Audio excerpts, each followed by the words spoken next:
کارمندان دفتر نخست وزیری انگلیس از پشت پنجره‌ها شاهد این صحنه‌ها بودند. هزاران انگلیسی معترض به حملات صهیونیست‌ها به رفح.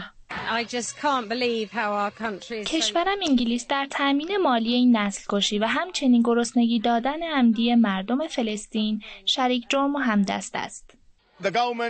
ما از اعتراض دست نمی‌کشیم و چشمان خودمون رو روی این نسل کشی نمی‌بندیم. هرچند تجمع با ضرب باتوم‌های پلیس لندن و بازداشت 40 نفر از تظاهر کنندگان متوقف شد، اما کارزار حمایت از رفح با شعار همه نگاه‌ها به رفح است در حال گسترش است. در طول 24 ساعت گذشته 33 میلیون کاربر به این کارزار پیوستند. چهره‌های شناخته شده و بازیگران شناخته شده سینما این تصویر از شهر رفح را منتشر کردند. این آسمان رفح است و صدای مرد فلسطینی که پس از آن شب مرگبار اذان صبح می‌گوید.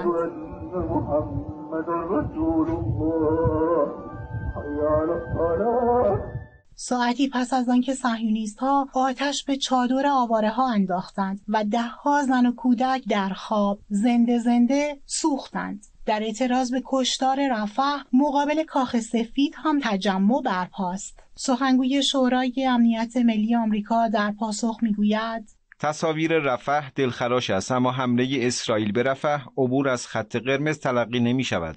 رسانه آمریکایی CNN اما میگوید به گواه تحلیل و ارزیابی کارشناسان مواد منفجره در حملات مرگبار اخیر به رفح از بمب GBU 39 ساخت آمریکا استفاده شده. سعیده زنگنه، خبرگزاری صدا و سیما.